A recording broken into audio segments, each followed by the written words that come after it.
Welcome to big talk. నేను విజయ్. తెలంగాణలో రాజకీయ సిద్ధాంతాల అంశం తెర మీదకి వచ్చింది. ఖైరతాబాద్ ఎమ్మెల్యే దానం నాగేందర్ కాంగ్రెస్ కండువా కప్పుకోవడంపై బీఆర్ఎస్ అధిష్టానం భగ్గుమంది. వెంటనే ఆయనపై అనర్హత వేటు వేయాలని కోరుతూ ఆ పార్టీ ఎమ్మెల్యేలు స్పీకర్ను కలిశారు. కాంగ్రెస్ అవకాశవాద రాజకీయాలకు పాల్పడుతుందని, ఫిరాయింపులను ప్రోత్సహిస్తుందంటూ గులాబీ పార్టీ నేతలు ఘాటుగానే విమర్శించారు. అయితే కాంగ్రెస్ నేతలు కూడా దీనికి అంతే ధీటుగా స్పందించారు. నీవు నేర్పిన విద్యే కదా నీరదాక్ష అన్నట్లు ఇది కేసీఆర్ చూపిన మార్గమే అంటున్నారు.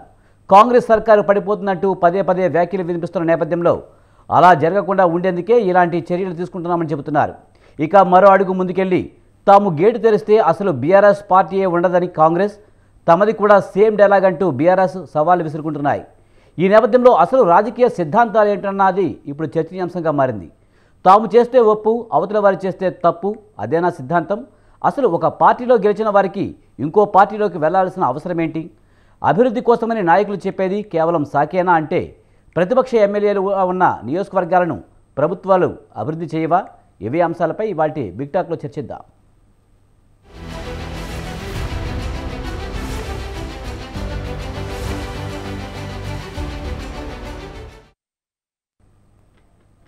రాజకీయాల్లో నీతులు చెప్పేందుకే కానీ ఆచరించడానికి కాదు. తెలంగాణ పాలిటిక్స్ చూస్తే అలానే అనిపిస్తోంది. పార్టీ మారితే రాళ్లతో కొట్టాలని చెప్పిన వారే ఇప్పుడు ఫిరాయింపులను ప్రోత్సహిస్తున్న పరిస్థితి కనిపిస్తుంది. అలాగే ఫిరాయింపుల పేరుతో వేరే పార్టీల శాసనసభ పక్షాన్ని తమలో విలీనం చేసుకున్న వాళ్ళు అసలు ఫిరాయింపులు తప్పంటున్నారు. అసలు ఫిరాయింపుల నిరోధక చట్టం నిరుపయోగంగా ఉందా అంటే అనే విమర్శలు అయితే వినిపిస్తూ ఉన్నాయి. ఇవే అంశాలకు సంబంధించి మనతో మాట్లాడేందుకు శ్రవణ్ కుమార్ గారు ఎనలిస్ట్, అలాగే కపిల్వాయి దిలీప్ కుమార్ గారు మాజీ ఎమ్మెల్సీ, కాంగ్రెస్ సీనియర్ లీడర్, అలాగే పైలా కృష్ణారెడ్డి గారు బీజేపీ రాష్ట్ర నాయకులు మనతో ఉన్నారు. వారితో మాట్లాడదాం. ముందుగా శ్రవణ్ కుమార్ గారు నమస్తే అండి. సార్, పార్టీలు మారితే రాళ్లతో కట్టాలి, పార్టీ మారితే రాజీనామా చేయాలి అన్న వ్యక్తే ఈరోజు గేట్లు తెరిస్తే మీ పార్టీ వాళ్ళు ఉండరు అని చెప్తున్నారు. అలాగే ఇప్పుడు ప్రతిపక్ష పార్టీ ఒకప్పుడు అధికారంలో ఉండి ఫిరాయింపులను ప్రోత్సహించిన వ్యక్తులు ఫిరాయింపులు చాలా తప్పు అంటున్నారు. ఎలా చూడాలి? ఖచ్చితంగా రాజకీయ నాయకుల్లో నీతి గురించి, ఇచ్చిన మాట గురించి వెతుక్కోవడం, నిజాయితీ గురించి వెతుక్కోవడం అంటే నేతి బీరకాయలో నేతి వెతుకున్నట్టుగా ఉంటుంది. ఎందుకంటే అది రోజు రోజుకు ఇంకా విలువలు దిగజారిపోతా ఉన్నాయి. అంటే గతంలో అంటే కాంగ్రెస్ నిరంతరంగా పరిపాలించిన 60 ఏళ్ల కాలంలో, ఆ తర్వాత భారతీయ జనతా పార్టీ నరేంద్ర మోడీ వచ్చిన తర్వాత జరిగినటువంటి ఈ విలువలు తుంగలు దొక్కే విధానాలు, పార్టీలు మారడాలు అన్ని రాష్ట్రాలలో అన్ని రాజకీయ పార్టీలు చేస్తున్న పనే. కాకపోతే కోర్టులో ఎవరి కోర్టులోకి వస్తుందో వాళ్ళు ఆడుతున్నారు. ఇదంతా గతంలో బీఆర్ఎస్ పార్టీ కూడా ఏ కార్యక్రమాన్ని చేపట్టింది. కాకపోతే దీంట్లో ఏంటంటే ఇప్పుడు మనం చూసే దాంట్లో మంచి దొంగ, చెడు దొంగ, గజ దొంగలుగా చూసుకోవాల్సిన పరిస్థితి ఉంది. అంటే ఎవడు మంచివాడు ఇంకొంచెం మంచివాడేవాడు కాదు, ఎవడు చెడ్డవాడు ఇంకొంచెం మంచి చెడ్డవాడేవాడు అని చూసుకోవాలి. దరిద్రమైనటువంటి ప్రజాస్వామ్య విలువలు ఉన్నాయి ఈ రోజుల్లో. ఇప్పుడు గతంలో బీఆర్ఎస్ పార్టీ కేసీఆర్ గారు కూడా ఒక వ్యూహాత్మకంగా పార్టీలను మెర్జి చేసుకున్న విధానం మనం చూసాం. ఏకంగా ప్రతిపక్ష పార్టీలు లేకుండానే చేశారు. అక్కడ నరేంద్ర మోడీ గారు అక్కడ కేంద్రంలో ఉంటే అందరికీ సహకారాలు అందిస్తూ ఆయన చెప్పిన విధానాలకి తలొగ్గిన వాళ్ళందరికీ కూడా ఇండైరెక్ట్ గా ప్రోత్సహిస్తూ, ఇండైరెక్ట్ గా సహకరిస్తూ కేంద్ర రాష్ట్రాలలో ప్రజాస్వామ్యాన్ని కూని చేస్తూ వస్తున్నాడు. అందులోనే భాగంగా గతంలో బీఆర్ఎస్ పార్టీ కాలంలో జరిగింది అదే, ఇప్పుడు కాంగ్రెస్ పార్టీ పాలన కూడా జరగబోయేది కూడా అదే. మొత్తం మీద దీనన్నిటికీ కారకులు ఎవరు వెళ్తున్నారంటే మళ్ళీ నరేంద్ర మోడీ వస్తున్నాడు. అంటే ప్రజాస్వామ్యాన్ని కూలి చేయడానికి ఢిల్లీ కేంద్రంగా ఉంటూ అతను ప్రజాస్వామ్యాన్ని హత్యలు చేస్తున్నాడు. దాని పరంపరంగానే వీళ్ళు ఇప్పుడు ఈ రాజకీయ నాయకులు అందరూ కూడా పార్టీ మారుతా ఉన్నారు. పార్టీ మారులంతా కూడా స్పష్టంగా చెప్తే ఇప్పుడు బీఆర్ఎస్ పార్టీ నుంచి కాంగ్రెస్ పార్టీలోకి వెళ్తున్న వాళ్ళందరూ కూడా అధికారంలో ఉండి దోచుకున్నారని చెప్పినటువంటి కాంగ్రెస్ పార్టీ వాళ్ళే ఆ దోచుకున్న అధికారంలో ఉన్నటువంటి వాళ్ళని వీళ్ళ పార్టీలోకి తీసుకుంటున్నారు. కానీ శ్రవణ్ కుమార్ గారు ఇక్కడ ఒక విషయం గమనించాలి. 2023 ఎన్నికల్లో కాంగ్రెస్ గెలిచినప్పటి నుంచి కూడా ప్రభుత్వం పడిపోతుందనేది అటు బీఆర్ఎస్ కానీ ఇటు బీజేపీ కానీ పదే పదే చెప్తున్న నేపథ్యంలోనే కాంగ్రెస్ అలర్ట్ అయింది. అందుకే మేము కూడా ఇలా చేయాల్సి వస్తుందనేది వాళ్ళ వాదనగా కనిపిస్తుంది. ఇది ఎలా చూడాలి? అంటే వాళ్ళు పడగొడతామంటే వీళ్ళు ఎమ్మెల్యేలు లాక్కోవడమేనా? ఖచ్చితంగా అదే దానికి ప్రయత్నంలో భాగంగానే ఎదుటి వారిని అసలు బలహీనులుగా చేసేసి, శక్తిహీనులుగా చేసేసి నామరూపాలు కూడా చేయాలని ఎత్తుగడతో. ఎందుకంటే శత్రువు ఎప్పుడైనా దాడి చేస్తాడో అన్న ఒక భయంకరమైన ఆలోచనతోటే వీళ్ళు ఈ ప్రజాస్వామ్యాన్ని హత్య చేసుకుంటూ వెళ్తున్నారు. ఇక్కడ దానికి విలువలు కానీ, దానికి చట్టాలను అవలంబించాల్సిన పద్ధతులు కానీ అవసరం లేదు. దాననాగేంద్ర గారు ఇప్పుడు అనర్హత వేటు వస్తుంది. ఆ భయం కూడా లేదు. ఎందుకంటే దాన్ని ఎలా తప్పించుకోగలగాలనో, దాన్ని ఎలా అవాయిడ్ చేసుకోవాలనో వాళ్ళకి తెలుసు. ఎవరు ఆశీస్సులు ఉంటాయో వాళ్ళకి తెలుసు. కాబట్టి ఖచ్చితంగా వీళ్ళు పార్టీని రక్షించుకునే అంటే అధికార పీఠాన్ని రక్షించే ఉద్దేశంతోనే వీళ్ళు పార్టీలో మారుతా ఉన్నారు. ముఖ్యంగా వీళ్ళకి చట్టాలలో లొసగులు అడ్డం చేసుకుని అంటే అనర్హత వేటు పడకుండా, ఇక ఇప్పుడు మనం చెప్పలేము, కొందరి హోదాను బట్టి వాళ్ళు కూడా సమయానికి దొరకకుండాను దాన్ని పెండింగ్ పెడుతూనో ఇవన్నీ కూడా చేస్తూ ఫిరాయింపులు ప్రోత్సహిస్తూ ప్రజాస్వామ్యాన్ని అయితే కూలీ చేసుకుంటూ వెళ్తున్నారండి. రైట్ రైట్ పైలా కృష్ణారెడ్డి గారు కూడా ఉన్నారు మనతో, ఆయనతో కూడా మాట్లాడదాం. కృష్ణారెడ్డి గారు నమస్తే అండి. సార్ ఎలా చూడాలి ఇప్పుడు ఉన్న అధికార ప్రతిపక్షాలు రెండు కూడా మేం గేట్లు తెలిస్తే మొత్తం మీ పార్టీ ఖాళీ అని, అలాగే ప్రతిపక్షం కూడా మేం గేట్లు తెలిస్తే మీ అధికార పక్షం మొత్తం ఖాళీ అని విమర్శలు చేసుకుంటున్నారు. ఎలా చూడాలి సార్? ముందుగా మీకు అలాగే స్వతంత్ర టీవీ ప్రేక్షకులకు ఈ చర్చా వేదికల్లో పాల్గొంటున్న అందరికీ శుభ సాయంత్రం తెలియజేసుకుంటూ, ఇందాక శ్రవణ్ కుమార్ గారు మాట్లాడుతున్నారు, ప్రజాస్వామ్యంలో విలువలు అనేటివి ఎప్పుడో పోయినాయి, కానీ ఎక్కడి నుంచి జరుగుతుంది, ఏం జరుగుతుంది అనేది అలాగే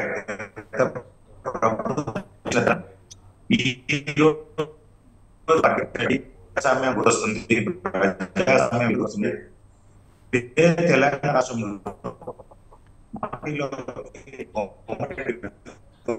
కృష్ణారెడ్డి గారు మీ ఆడియో మొత్తం డిస్టర్బెన్స్గా వస్తుందండి. మీ ఆడియో మొత్తం డిస్టర్బెన్స్గా వస్తుంది, కట్ కింద వస్తుంది.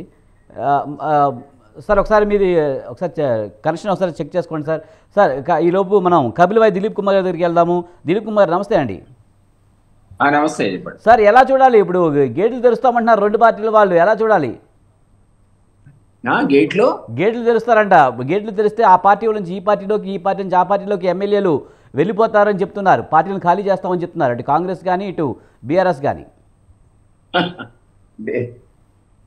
గేట్లు తిరగడం బాగానే ఉంటుంది, ఆ పార్టీ కానీ ఈ పార్టీ కానీ. అది ఈ సంస్కృతికి బీఆర్ఎస్ఏ ఒకప్పుడు టీఆర్ఎస్ గా 63 సీట్లు వచ్చిన సందర్భం లోపల ఈ గేట్లు తెరిచే కార్యక్రమం మొదలు పెట్టారు. యాంటీ డిఫెక్షన్ కి తూట్లు పొడిచి ఎడాపెడా ఇతర పార్టీలను ఖతం చేసి వాళ్ళు తమ గవర్నమెంట్ కాపాడుకునే ప్రయత్నం చేశారు. ఈ రోజు మా పార్టీలో కూడా గేట్లు తెరిస్తే ఒక ప్రమాదం ఏంటంటే, ఆ గేట్లకి నుంచి చిన్న చేపలు వస్తే పర్వాలేదు, తిమ్మింగలాలు షార్క్స్ కూడా వస్తాయి. అది కాపాడుకోవాల్సిన అవసరం ఉంటుంది. ఏ పొలిటికల్ పార్టీకైనా ఒక ప్రాబ్లం ఏంటంటే, తెలంగాణ ఉద్యమ కాలంలో కానీ ఈ 10 ఏళ్ల కాలంలో కానీ మనం రిపీటెడ్గా ఏమన్నామంటే, ఫలానా వాడ అవినీతిపరుడు, ఈ ఎమ్మెల్యేలు ఎంపీలు మంత్రులంతా ఎడాపెడా సంపాదించారు, ప్రజాధనాన్ని లూటీ చేశారని అన్నాం. వీళ్ళందరూ తిమింగలాలు అన్నాం కూడా, షార్క్స్ లాంటి వాళ్ళని కూడా అన్నాం. అట్లాంటి వాళ్ళని కూడా చేసుకుంటే మాత్రం వాల్యూ లేకుండా పోద్ది పార్టీ, అది మా పార్టీ కానీ ఏ పార్టీ కానీ. కానీ ఖచ్చితంగా అలాంటి వాళ్ళే కదా పార్టీ మారేది అనే విమర్శలు కూడా ఉన్నాయి కదా, సంపాదించుకోవడానికో లేకపోతే వాళ్ళ ఎదుగుదల కోసము పార్టీ మారుతున్నారనే విమర్శలు అయితే ఉన్నాయి కదా. ఖచ్చితంగా వచ్చే వాళ్ళండి తిమింగలాలే వస్తాయనే విమర్శలు కూడా ఉన్నాయిగా. నేను అదే అంటున్నానండి, నేను మా పార్టీలో ఉండే ఆ మాట అంటున్నా. గేట్లు తెరవడానికి బ్రహ్మాండంగా తెరవచ్చు, ఎవరు వచ్చినా పర్వాలేదు, పాలసీ డెసిషన్ అయితే పర్లేదు, కానీ రిసిగ్నేషన్ ఇచ్చి రమ్మంటే ఒక పద్ధతి, మళ్ళీ ప్రజల యొక్క అండ తీసుకొని వస్తారేమో. కానీ ఊరికనే మనం గేట్లు తెరిచి పెడితే తిమ్మింగలాలు వస్తాయి, షార్క్స్ వస్తాయి, రేపు పొద్దున మీరు వాళ్ళ మీద యాక్షన్ తీసుకునే అవకాశం కూడా కోల్పోతారు. నేను కరెక్ట్ కాదంటున్నాను నేను. కాబట్టి ఈ రోజు ఉన్నటువంటి మన తెలంగాణ ఉద్యమ కాలంలో తర్వాత మన ఆకాంక్షలు వేరు, తెలంగాణ వచ్చిన తర్వాత మనం ఆస్పిరేషన్స్ వేరు. గత 10 ఏళ్లలో జరిగినటువంటి అవినీతిని చూసినాక మనం చాలా బాధపడ్డాం. తెలంగాణ ఉద్యమకారులుగా అందరూ కూడా బాధపడ్డాం. కాబట్టి ఆలోచించి తీసుకోవాల్సిన పరిస్థితి ఖచ్చితంగా ఉంటుంది ఈవెన్ మా పార్టీకైనా అంటున్నాను. ఎందుకంటే ఈ తప్పు గతంలో టీఆర్ఎస్ చేసింది. ఆ టీఆర్ఎస్ చేసిన సందర్భంలో మనం చూసి ఎడాపెడా ఇతర పార్టీల మీద దాడి చేసి ఆ పార్టీని ఖతం చేసి యాంటీ డిఫెక్షన్ బిల్లుకే తుట్లు పొడిచి అసలు ఎవడు ఏ పార్టీ నుంచి గెలిచాడు సంబంధం లేకుండా తీసుకున్న సందర్భం, అది గవర్నమెంట్ నిలబెట్టుకునే ప్రయత్నం చూసాం. ఆ పద్ధతిలో అంత ఎడాపెడాగా మా పార్టీ కూడా తీసుకోకూడదు అనేది నా ఆకాంక్ష. రైట్. గతంలో అయితే బీఆర్ఎస్ చేస్తున్న మాట వాస్తవమే. ఇప్పుడు మరి పీసీసీ అధ్యక్షులు గతంలో రాళ్లతో కొట్టాలి, ఇటువంటి వాళ్ళని ఉరి తీయాలనే వ్యాఖ్యలు చేసిన రేవంత్ రెడ్డి ఇలాంటి కార్యక్రమాలు చేయడంపై ఒక కాంగ్రెస్ లీడర్గా మరి మీరేమంటారు? మీరేమన్నా సజెషన్ ఇచ్చే అవకాశం ఉందా? నాకు మీ ప్రశ్న అర్థం కాదు. అంటే గతంలో బీఆర్ఎస్ ఇలాగే చాలామంది లీడర్లను అయితే కాంగ్రెస్ నుంచి అటు టీడీపీ నుంచి చాలామందిని తీసుకున్న పరిస్థితి మనకు కనిపించింది. కానీ ఇప్పుడు పీసీసీ అధ్యక్షుడిగా ఉండి సీఎంగా ఉన్న రేవంత్ రెడ్డి ఇలాంటి వ్యాఖ్యలు చేయడం అంటే ఎలా చూడాలి? నేను అదే అంటున్నానండి. నేను కాంగ్రెస్ లీడరే అండి, ఈ మాట అనకూడదు. బట్ నేనేమంటానంటే ఖచ్చితంగా ఎవరు వస్తారంటే వాళ్ళని తీసుకోవాల్సిన అవసరం ఉంటుంది. ఒక్కొక్కసారి ప్రభుత్వాన్ని నిలబెట్టుకోవడానికి అవసరం ఉంటుంది. ఎందుకంటే ఆయనే అన్నాడు 6 నెలలకి మీ ప్రభుత్వం కూలిపోతుంది ఒక ఆయన డబుల్ ఇంజిన్ సర్కార్ వస్తుంది పార్లమెంట్ ఎలక్షన్స్ అయిపోగానే ఒక ఆయన, రేపో మా కుప్ప కూలిపోతుంది అనేది ఒక ఆయన, కేటీఆర్ లాంటి వాడే ఈ ప్రభుత్వం ఎక్కువ కాలం మనలేదని అనగానే అధికారంలో ఉన్నటువంటి పార్టీకి సహజంగా దాని నాయకత్వం వస్తున్న రేవంత్ రెడ్డికి అయితే అరే ఇదేంటి నా ప్రభుత్వం ఎట్లా కూలిపోతుంది అనేటువంటి ఒక అనుమానం కానీ ఒక అసహనం కానీ ఉండేటువంటి ఆస్కారం ఉంటుంది కదా. సో ఒక రకంగా ఆయన అవును. provoke దిలీప్ చేశారు. కుమార్ గారు ఇంకొక మాట మనం మాట్లాడుకోవాలి. ఎందుకంటే గతంలోనూ ఎలక్షన్ టైంలో కూడా కేసీఆర్ కానీ అలాగే కేటీఆర్ లాంటి వాళ్ళు కూడా కాంగ్రెస్లో గెలిచినా కూడా మనమే అధికారంలోకి వస్తాము, మన వాళ్ళే అక్కడ ఉన్నారు చాలామంది, వాళ్ళు కూడా మన దాంట్లోకి వస్తారని కొన్ని వ్యాఖ్యలు చేశారు. అటువంటి వాళ్ళు ఎవరన్నా ఉన్నారా, కోవర్ట్లుగా ఏమన్నా ఉన్నారా? ఆ అనుమానం ఏమన్నా కాంగ్రెస్ గవర్నమెంట్కి ఉందంటారా? నేను అట్లా కాకుండా తీసుకునేటప్పుడు జాగ్రత్తగా తీసుకోవాలనే మాట అంటున్నానండి. యాక్చువల్లీ నేను కాంగ్రెస్ లీడర్ గా ఆ మాట అనకూడదు. కానీ ఒక డెమోక్రటిక్ ప్రాసెస్ లోపల ప్రజలు మీరు అధికారంలో మిమ్మల్ని పెట్టిన సందర్భం లోపల ఇతర పార్టీని కూడా గౌరవించి ఆ పార్టీ నేతలను ఎన్నుకున్న తర్వాత మనం జస్ట్ లైక్ దట్ ఊరికే ఆయన వస్తారంటే తీసుకోవడం అనేది కరెక్ట్ అయితే కాదు. అనేది నా పర్సనల్ ఒపీనియన్. అది పార్టీ అభిప్రాయం కాకపోవచ్చు. బట్ ఒకటేంటంటే ఈ రోజు ఆయన ప్రొవోకేట్ చేసి రోజు ఆయన 3 నెలల్లో పోతావు 4 నెలల్లో పోతావు, మీ పార్టీలో విఫలం పుడుతుంది, డబుల్ ఇంజన్ సర్కార్ వస్తుంది, ఎలక్షన్స్ అయిపోయి కాంగ్రెస్ కుప్ప కూలిపోతుంది, మానవ బాంబులున్నాయి, ఈ రకంగా ఆయనను రకరకాలుగా ఆయన ఒక రకంగా టెర్రరైజ్ చేశారు. ఈ కారణం చేత బహుశా ఆయన ఈ రోజు వాళ్ళు వస్తా వీళ్ళు వస్తా అంటే తీసుకునే అవసరం ఏర్పడదేమో కానీ బట్ యాజ్ ఇట్ ఈస్ గా ఒక పాలసీ డెసిషన్ అనేది అయితే అనుకోండి. రైట్. కృష్ణారెడ్డి గారు, బీజేపీ కూడా పదే పదే రాబోయే రోజుల్లో మందే అధికారం, ఈ ఎన్నికల తర్వాత మనమే ప్రభుత్వం నడపబోతున్నామంటూ కూడా బీజేపీ పదే పదే చెప్తూ ఉంది. బీఆర్ఎస్ కూడా అదే చెప్తుంది, బీజేపీ కూడా అదే చెప్తుంది. అంటే ఎలా, అంటే కంప్లీట్ మెజారిటీతో గెలిచిన ఒక పార్టీ ప్రభుత్వం ఎలా కూలిపోతుంది? సార్, ముందుగా ఇందాక శ్రవణ్ కుమార్ గారు మాట్లాడుతున్నారు, బీజేపీ విలువలకు తిలోదకాలు ఇస్తున్నారు, నరేంద్ర మోడీ గారు ఏదో చేస్తున్నారంటారు. శ్రవణ్ కుమార్ గారు కానీ వాళ్ళు ఒకసారి ఆలోచన చేయాలి. గతంలో ఇద్దరు పార్టీ మారి బీజేపీలోకి వచ్చారు. ఒకటి ఈటెల రాజేందర్ గారు, రెండోది కోమటిరెడ్డి రాజగోపాల్ రెడ్డి గారు. ఇద్దరు వచ్చిన తర్వాత వాళ్ళ ఎమ్మెల్యే పదవికి వేరే పార్టీ నుంచి సంక్రమించిన ప్రజాస్వామ్యబద్ధంగా సంక్రమించిన పదవులకు రాజీనామా చేసి ఉప ఎన్నికలకు వెళ్ళిన తర్వాత మా పార్టీ సింబల్ ద్వారా గెలిచిన తర్వాతనే మా పార్టీలోకి తీసుకోవడం జరిగింది. అంతేగాని వేరే పార్టీలో దేశవ్యాప్తంగా కన్ఫ్యూజన్ చెప్పాను.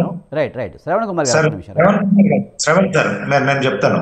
అలా కాకుండా మధ్యప్రదేశ్ లో కూడా 18 మంది ఎమ్మెల్యేలు వస్తే వారి చేత రాజీనామాలు చేయించి మళ్ళీ భారతీయ జనతా పార్టీ బీఫామ్ మీదనే గెలిచిన తర్వాత ఇచ్చేసుకోవడం జరిగింది. అలాగే కర్ణాటకలో కూడా 14 రాజీనామా చేసి మళ్ళా బీజేపీ తర్వాతనే వారిని పార్టీలు ఇచ్చేసుకోవడం జరిగింది. అంతేగా యాంటీ డిప్రెషన్ పక్కకు పెట్టేసి మనం ఏదో ప్రభుత్వాన్ని నిలబెట్టుకోవాలనో సంఖ్యాబలం చూయించుకోవాలనో కాకుండా ప్రజాస్వామ్యాలకు విలువనిచ్చే పార్టీ ఏదైనా ఉందంటే ఈ రోజు భారతదేశంలో ఒక భారతీయ జనతా పార్టీ. అది ప్రజాస్వామ్య బద్ధకంగానే జరుగుతుంది తప్ప ఏదో చట్టాన్ని అడ్డం పెట్టుకొని నడిపించేది కాదు. ఇందాక దిలీప్ కుమార్ గారు పెద్దవాళ్ళు మాట్లాడారు. వారిని వ్యక్తిగతంగా నేను అభినందించదలుచుకున్నాను వాళ్ళు మాట్లాడిన మాటలు. కానీ వారి పార్టీ చేస్తున్న కాంగ్రెస్ పార్టీ చేస్తున్న విధానాన్ని నేను తప్పుపట్టదలుచుకున్నాను. వాళ్ళు గతంలో మేము ఉద్యమంలోకి రాకముందు కానీ రాజకీయాలంటే కొంత అవగాహన ఉన్నప్పుడు పెద్దలు దిలీప్ కుమార్ గారు వాళ్ళు మేధావులు అనేది ఉంది. వారి వ్యక్తిగతంగా వారిని అభిమానిస్తాను. వారు మాట్లాడిన దాంతో ఏకీభవిస్తున్నాయి. వారి పార్టీ చేస్తున్న విధానాన్ని మాత్రం పూర్తిగా తప్పుపడుతున్నాను. గతంలో పార్టీ ప్రజా విలువలకు ఇచ్చి వేరే పార్టీలో గెలిచిన వ్యక్తులను పార్టీలోకి తీసుకొని వారిని తీసుకొని మా బలమని చూపించుకునే ప్రయత్నం చేసి తర్వాత జరిగిన అసెంబ్లీ ఎలక్షన్ లో ఎలా బొక్కబోలబడిందో తెలంగాణ రాష్ట్ర ప్రజలు చూశారు. అలాంటి పరిస్థితి కాంగ్రెస్ కు రాకూడదు. అలాగే దిలీప్ కుమార్ గారు లాంటి మేధావులు కొన్ని చెప్పినవి వారు పాటిస్తే బాగుంటుంది. ఇప్పటికిప్పుడు కాంగ్రెస్ పార్టీకి వచ్చిన ఇబ్బంది ఏం లేదని మేము అనుకుంటున్నాము. ఆ అభద్రతా భావం కనుక ఉంటే ప్రభుత్వాన్ని టిఆర్ఎస్ కూలుస్తుందనో ఇంకేదన్నా జరుగుతుందనో కనుక రేవంత్ రెడ్డి గారి ఆలోచన ఉంటే కనుక ప్రజాస్వామ్యబద్ధంగా ఆయన ప్రభుత్వాన్ని నలుపలేడు. ప్రజాస్వామ్య విలువలను పక్కకు పెట్టి ఏ లోపాయికారి ఒప్పందాలతోటి ప్రభుత్వాన్ని కనుక నడిపితే ప్రభుత్వంలో సరి అయిన విధంగా నడగదు. అలాగే ప్రజలకు కూడా కానీ ప్రతిపక్షాలుగా ఉన్న బీఆర్ఎస్ కానీ బీజేపీ కానీ పదే పదే ప్రభుత్వం కూలిపోబోతుందని చెప్తున్న సందర్భంలో మరి కాంగ్రెస్గా వాళ్ళు కూడా ఎలర్ట్ అవుతారు, ఖచ్చితంగా వాళ్ళు తీసుకోవాల్సిన చర్యలు తీసుకుంటారు కదా. ఎందుకు పదే పదే మరి బీజేపీ లాంటి పార్టీలు కూడా విలువలు పాటిస్తున్న బీజేపీ లాంటి పార్టీలు కూడా ఎందుకు ఇలాంటి వ్యాఖ్యలు చేస్తుందంటారు? కేవలం మీకు ఉన్నది 8 మంది మాత్రమే ఎమ్మెల్యేలు, అయినా కూడా మేమే అధికారంలోకి వస్తామని ఎలా చెప్పగలుగుతున్నారు మీరు? మీరు అడిగిన దాంట్లో నేను సమాధానం చెప్పదలుచుకున్న విషయం ఏంటంటే, ఎదుటి వ్యక్తి బలవంతుడిగా ప్రభుత్వాన్ని నడుపుతున్నప్పుడు, బలంగా వస్తున్నప్పుడు వారిని భయపెడతారు. గతంలో మనం చూసాము, మొన్నటినే రాణి రుద్రమాదేవి మూవీలో అపోజిషన్ ను భయపెట్టడానికి 100 మంది సైనికులుంటే కూడా 1000 ఇస్తరాకులు తిన్నట్టు చేసి బయటకు బారిచ్చేది. అలా ప్రభుత్వాన్ని భయపెట్టించడానికి ప్రతిపక్షాలు చేస్తుంటాయి. దానికి భయపడి వీళ్ళు ప్రభుత్వాన్ని నడిపితే అది ఎంతకాలం నిలబడుతుంది? అలా కాకుండా వాళ్ళు ప్రజాస్వామ్యంగా ఎవరెన్ని ఆరోపణలు చేసినా వీళ్ళు ఎంత అనే విధంగానే ప్రభుత్వాన్ని నడపాలి. నిర్ణయం జరగాలి. కానీ ప్రతిపక్షాలను విమర్శించిన ఆరోపణలు లొంగిపోతే ఈ ప్రభుత్వము బలహీనమైన ప్రభుత్వం అని చెప్పేసి ప్రజలు గ్రహించాల్సింది. అలాగే ప్రతిపక్షాలు గ్రహిస్తే కనుక ఇంకా ముప్పేట ఎదురుదాడి చేస్తే మీరు తట్టుకొని నిలబడడం కనుక కష్టం ఉంటుంది. అది అసెంబ్లీ పార్లమెంట్ ఎలక్షన్ లో వాళ్ళకే ఇబ్బందికరమైన పరిస్థితులు తయారైతాయి అని చెప్పేసి తెలియజేస్తున్నాను. శ్రవణ్ కుమార్ గారు, ముఖ్యంగా ఒక గేట్ ఓపెన్ చేస్తే ఒక ఎమ్మెల్యే ఒక ఎంపీ వచ్చారు, మొత్తం గేట్ అన్ని ఓపెన్ చేస్తే కనుక బీఆర్ఎస్లో కేసీఆర్, కేటీఆర్ లేదా హరీష్ రావు తప్పించి ఇంకెవరు ఉండరనే వ్యాఖ్యలైతే సీఎం రేవంత్ రెడ్డి చేసిన పరిస్థితి. ప్రస్తుత పరిస్థితుల్లో బీఆర్ఎస్ కూడా అలాంటి సిచ్యువేషన్లోనే ఉందనుకోవాలా? రాబోయే రోజుల్లో బీఆర్ఎస్లో ఉన్న ఎమ్మెల్యేలంతా అధికార పార్టీలోకి వెళ్ళబోతున్నారనే సంకేతాలు అయితే వెలువడుతున్నాయి. ఎలా చూడాలి సార్? ఇక్కడ ఇప్పుడైతే గేట్లు అయితే వీళ్ళు తెరిచారు, వాళ్ళు వెళ్తున్నారు. వాస్తవానికి ఇప్పుడు మనం ఒక గేమ్ ఆడుతున్నప్పుడు ఎవరి ఎత్తుగడలు వాళ్ళకు ఉన్నట్టుగా ఇప్పుడు బీఆర్ఎస్ పార్టీలో కానీ వాళ్ళు చెప్పినా లేదా ప్రజల్లో ఉన్నది ఏంటంటే కాంగ్రెస్ ప్రభుత్వం రేవంత్ రెడ్డి ప్రభుత్వం పడిపోతుంది, త్వరలో మళ్ళీ కొత్త ప్రభుత్వం వస్తుంది, కొత్త ముఖ్యమంత్రి వస్తున్నాడు అంటే దీంట్లో అందరికీ అనిపించేది అంటే బీఆర్ఎస్ పార్టీ ఏదో చేయబోతున్నట్టుగా ప్రజల్లో ఉన్నట్టు విధానం. ఇక్కడ చూస్తే కాంగ్రెస్ నుంచి ఒక అంటే 2/3 తీసుకొని బీఆర్ఎస్ లోకి వెళ్ళడం కానీ లేదా బీజేపీలోకి వెళ్తారనేది చాలా తక్కువ అవకాశం. వీళ్ళ గేమ్ వీళ్ళు ఆడుతున్నారు. అవతలలో కాంగ్రెస్ రేవంత్ రెడ్డి గేట్లు ఓపెన్ చేశానని చెప్పి బీఆర్ఎస్ నుంచే 2/3 తీసుకొని దీన్నే మెర్జి చేసేసుకొని భవిష్యత్తులో మళ్ళీ ప్రభుత్వం మళ్ళీ మనగడ ఉండాలి అంటే, గట్టిగా ఉండాలంటే ఈ కార్యక్రమం అయితే ఖచ్చితంగా చేయాలని ఇద్దరు కూడా సంకల్పం తీసుకొని ఇద్దరు ఎత్తుగడలు ఎవరు వేసుకుంటూ ఉన్నారు. దీనివల్ల ప్రజాస్వామ్యం అంటే ప్రజల తీర్పును అవమానిస్తున్నట్టుగా ప్రజాస్వామ్యాన్ని ఇద్దరు అంటే ఒక ప్రజలకు రిప్రజెంట్గా ఉన్న అసెంబ్లీ వేదికగా జరుగుతున్న ఈ రాక్షస క్రీడకు అందరూ మౌనంగా చూడాల్సిన పరిస్థితి వస్తుంది. ఎవరేం చేయలేని పరిస్థితి. ఎందుకంటే చట్ట ప్రకారం 2/3 అంటే అది చట్టంలో ఉన్నదే కాబట్టి ఖచ్చితంగా ఆల్రెడీ మాకు గేట్లు తెరిచేసాం, 27 మంది చర్చలో ఉన్నారు, 30 మంది చర్చలు ఉన్నారు కాంగ్రెస్ వాళ్ళు చెప్తున్నారు. లేదు, ఇది 3 నెలల ప్రభుత్వమే, 100 days లో మీ ప్రభుత్వ పథకాలు ఫెయిల్ అయ్యాయి, ప్రజల్లో తిరుగుబాటు ఉంది, కరెంటు లేదు, నీళ్లు లేవు, ప్లస్ మీరు అక్కడ కాంగ్రెస్ నుంచి ఉన్న వాళ్ళైనా సరే అంటే కాంగ్రెస్ లో ఏంటంటే యూనిటీ ఉండదు కదా, వాళ్ళలో ఉన్నటువంటి ఆ మూటా రాజకీయాలతోటి ప్రభుత్వం 100 days లో పడిపోతుందంటూ వీళ్ళు ప్రయత్నాలు చేస్తున్నారు. మొత్తం మీద ఇద్దరు కలిసి రేపు పార్లమెంట్ ఎన్నికల తర్వాత ఎవరిది పై చేయవుతుంది, ఎవరు ఎక్కువగా లాగగలుగుతారు, ఏం చేయగలుగుతారు, ఫస్ట్ మరి వీళ్ళ గేమ్ నడుస్తుందా వాళ్ళ గేమ్ నడుస్తుందా, ఇద్దరు కూడా రాజకీయంగా వ్యూహాత్మకంగా వెళ్తున్నారు. రేవంత్ రెడ్డి కూడా తక్కువ అంచనా వేయాల్సిన అవసరం ఏం లేదు. ఎందుకంటే మనకు రాజకీయ చిత్రతలు అంటే మనం ఇట్లా చూస్తాం, నరేంద్ర మోడీ గారు, ఇక్కడ కేసీఆర్ పేరుంది, చంద్రబాబు నాయుడుకి ఉంది. ఇక్కడ రేవంత్ రెడ్డి గారు మొదటిసారిగా తెర మీదకి వచ్చిన వ్యూహానికి పదునంగా చేసుకుంటూ సక్సెస్ఫుల్ గా మొదటిగా అంటే 4వ వ్యక్తిగా చతురత ప్రదర్శిస్తున్నాడు. అనూహ్యంగా ఆయన ముఖ్యమంత్రిగా ఏం చేయాలో చేస్తూనే బహిరంగ సభలో ఎలా మాట్లాడాలో అలా మాట్లాడుతూ సైలెంట్ గా ఎమ్మెల్యేలతో ఏ విధంగా ఎవరెవరిని పార్టీ మార్చుకోవాలో అవ్యూహాత్మకంగా చేసుకుంటూ ఢిల్లీలో చక్రం తిప్పుతూ పార్టీలు అంతర్గతంగా ఆయనకు ఎదురు వర్గాలు లేకుండా చేసుకుంటూ తాను రాజకీయంగా వ్యూహాత్మకంగా ముందు వెళ్తున్నాడు. రేపు పార్లమెంట్ ఎన్నికల ఫలితాల తర్వాత మరి ముఖ చిత్రం ఎలా మారిపోతుందో నేను కూడా ఆసక్తిగా ఎదురు చూస్తున్నాను. ఎందుకంటే రైట్ శ్రావణ్ కుమార్ గారు అలాగే చూస్తే ఎన్నికల ప్రచారం నుంచి కూడా బీఆర్ఎస్ ఒకటే మాట చెప్తుంది, రాబోయే రోజుల్లో మందే అధికారం వస్తుందనేది ఒకటైతే, ఒకవేళ కాంగ్రెస్ అధికారంలోకి వచ్చినా ఇక్కడ మన వాళ్ళే ఉన్నారు, అక్కడ వాళ్ళందరూ కలిసి మన పార్టీలోనే చేరబోతున్నారు అనే వ్యాఖ్యలు పదే పదే చేశారు. 100 రోజులు అయినప్పటికీ కూడా ఇవే వ్యాఖ్యలు ఇంకా చేస్తూ ఉన్నారు, రాబోయే రోజుల్లో మందే గవర్నమెంట్ అంటూ. అంటే అలాంటి కోవర్ట్లు ఏమైనా ఇంకా కాంగ్రెస్ పార్టీలో ఉన్నారంటారా? ఖచ్చితంగా కోవర్టుగా ఉండకున్నా కానీ రాబోయే ఫలితాలను వ్యూహాత్మకంగా చక్రం తిప్పుకోవడంలో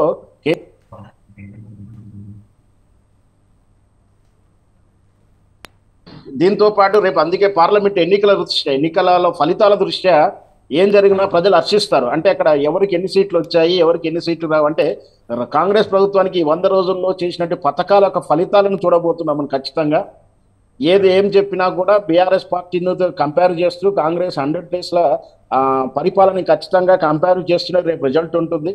దానికి నరేంద్ర మోడీ గారి దేశవ్యాప్తంగా ఉన్నటువంటి మానియా కొంచెం క్లాష్ వస్తుంది. ఈ రెండింటి మీద ఏది పై అవుతుంది తేలితే రేపు బహుశా ఏప్రిల్ ఎన్నికల ఫలితాల తర్వాత ఖచ్చితంగా మనం తెలంగాణ రాజకీయాల్లో వినూత్నమైన మార్పులు చూడబోతాం. అంటే పార్టీ మారుతున్నాం అంటే ముఖ్యమంత్రి మారుతాడా లేదా బీఆర్ఎస్ పార్టీ లాంటిది అంతరార్థం అయిపోయేటువంటి పరిస్థితి ఉంటుందని కూడా మనం ఎదురు చూడాలి. రేపు ఫలితాల తర్వాత ఎలా జరుగుతుందని నేను కూడా ఆసక్తిగానే ఎదురు చూస్తున్నాను. రైట్. దిలీప్ కుమార్ గారు, పార్టీ మారే ప్రతి నాయకుడు చెప్పే మాట తమ నియోజకవర్గం అభివృద్ధి కోసమే అని చెప్తూ ఉంటారు.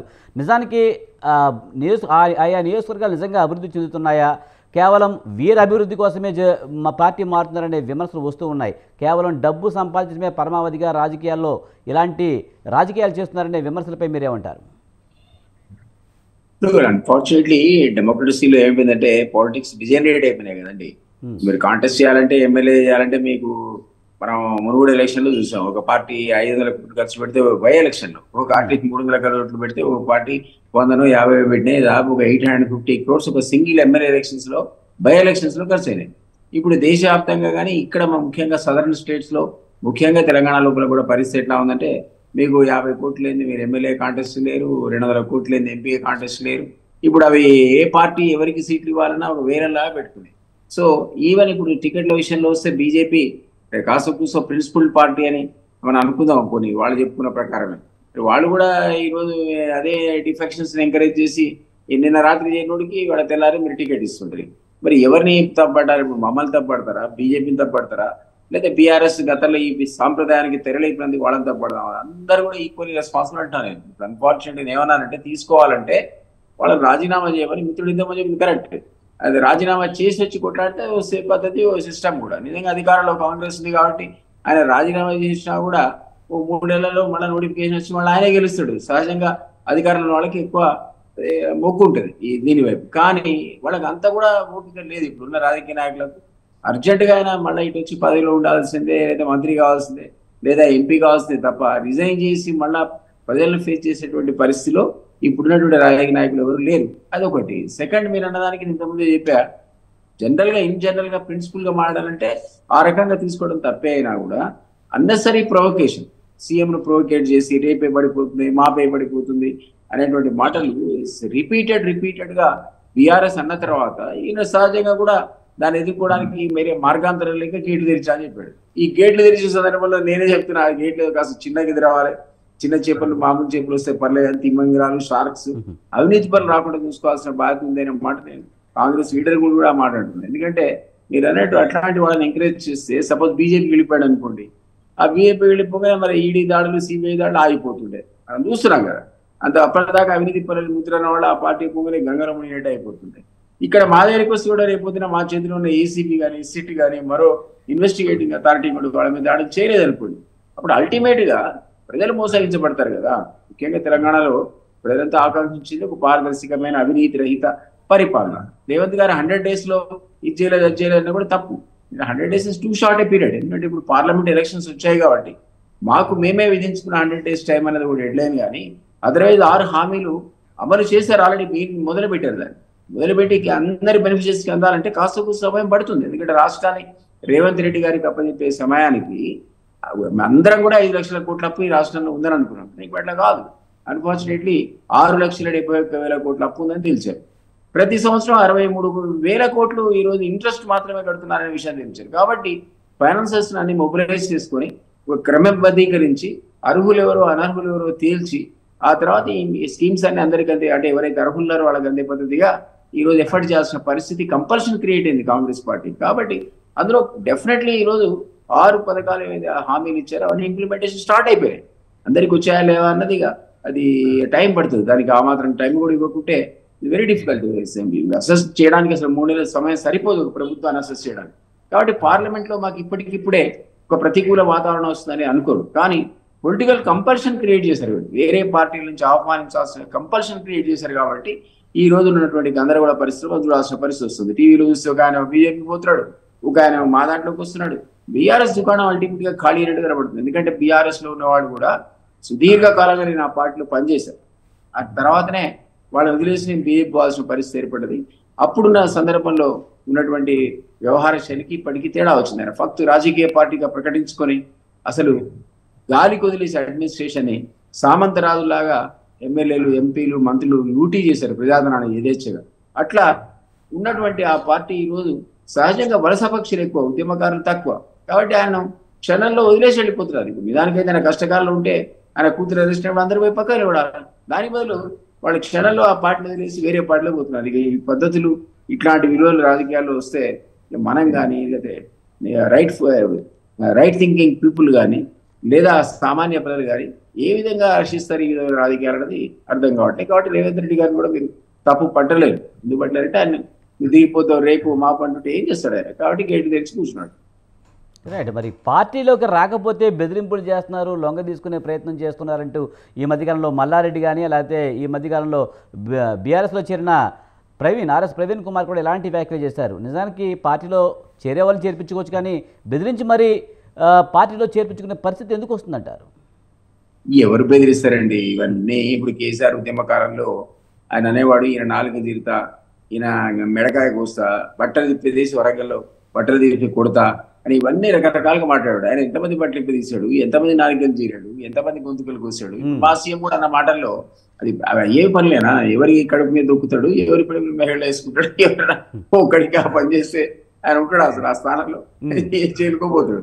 సో ఇవన్నీ కూడా పొలిటికల్ గా రెటారిక్ క్రియేట్ చేయడానికి ఒకళ్ళ మీద ఒకళ్ళు దాని ఏమంటారు మాటలతో తిట్టుకోవడానికి పనికొస్తాయి తప్ప ప్రాక్టికల్ గా ఒక్క నాలుగు తీరబడ్డా ఒక్క పీకు తెగినా కూడా వెంటనే జైలు చూడాల్సి వచ్చిన పరిస్థితి వస్తుంది. సిస్టమ్ అది కదా. కాబట్టి మల్లారెడ్డి ఆర్ఎస్ ప్రవీణ్ మాటలు మనం రాజకీయ కోణంలో చూడాలంటే ఆర్ఎస్ ప్రవీణ్ కూడా అది కరెక్ట్ కాదు. ఒక పోలీస్ ఆఫీసర్ గా పనిచేసి ఆయన ఒక విధానానికి కట్టుబడి పనిచేసి నేను ఒక ఐడియాలజికల్ కమిట్మెంట్ ఉందని స్వెరోస్ అనే సంస్థను పెట్టి పనిచేసిన ఆ వ్యక్తి ఈ రోజు బీఆర్ఎస్ ఉన్న పరిస్థితిలో ఆ పార్టీ కూడా నాకు ఆశ్చర్యం అనిపించింది. మరి ఆ ఎంపీ టికెట్ ఆశపడిపోతున్నాడా నిజంగా నాకు లేదు. కానీ ఆయన మా ఏదో రేవంత్ రెడ్డి బెదిరిస్తే మీరు నేను భయపడడానికి ఆయన పోలీసు బ్యాక్గ్రౌండ్ ఉన్నటువంటి వ్యక్తి కదా.